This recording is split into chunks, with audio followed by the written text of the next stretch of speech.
Hello বন্ধুরা, আসসালামু আলাইকুম। পাপড়ি মাশরুম অ্যান্ড অ্যাগ্রো ফার্মের পক্ষ থেকে সবাইকে শুভেচ্ছা। আশা করি সবাই ভালো আছেন। একজন শ্রদ্ধেয় উদ্যোক্তা জানতে চেয়েছেন, ওয়েস্টার মাশরুমের মধ্যে কি P9 কোনো জাত আছে? এটা খেতে কেমন?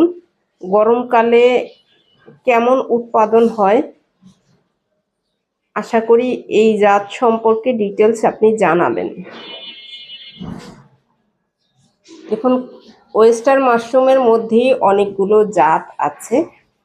সবগুলো জাতের মধ্যে আমার জানা নেই P9 নামে কোনো জাত আছে।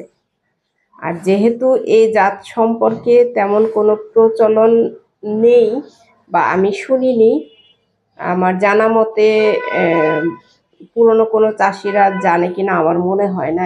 এই জাত সম্পর্কে বেশ কয়েকটাই আমি ফোন পেয়েছি যে কোনো এক চাষি বলেছে যে P9 নামে জাত আছে, এটা কেমন। আপনি যেমন মেসেজ করেছেন এরকম ফোন বেশ কয়েকটাই এসেছে, যার কারণে আমি এই ভিডিওটা দিলাম।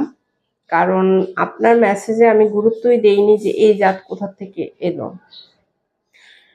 এই জাত সম্পর্কে আমার যতটুকু ধারণা, এই নামে কোনো ওয়েস্টার মাশরুমের মধ্যে জাত নেই। হয়তোবা আপনি ভুল শুনেছেন, অথবা হয়তোবা PO2 বলেছে, আপনি হয়তো মনে করেছেন P9, এরকম হয়তোবা হতে পারে।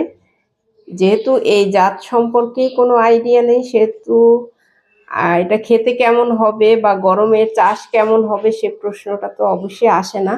আশা করি ভিডিওটি দেখে আপনি নিজেও জানতে পারবেন, এবং যারা আমাকে ফোন করেছেন P9 জাত সম্পর্কে জানার জন্য, তারা ভিডিওটি দেখে নেবেন, তাহলে আপনি নিজেও ক্লিয়ার হবেন। এবং যে চাষি বলেছে তার কাছে P9 জাত আছে, ওনার কাছ থেকেই সঠিকভাবে জেনে নেবেন যে এটা খেতে কেমন, এটা গরমে কেমন চাষ করা হয়।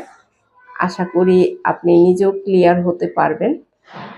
ভালো থাকুন, সুস্থ থাকুন এবং নিজ নিজ ঘরে মাশরুম চাষ করে পুষ্টির চাহিদা মিটিয়ে তুলুন, এবং যে কোনো কাজের পাশাপাশি মাশরুম চাষ করে অর্থনৈতিকভাবে উন্নতি করুন। ভালো থাকুন, আল্লাহ হাফেজ।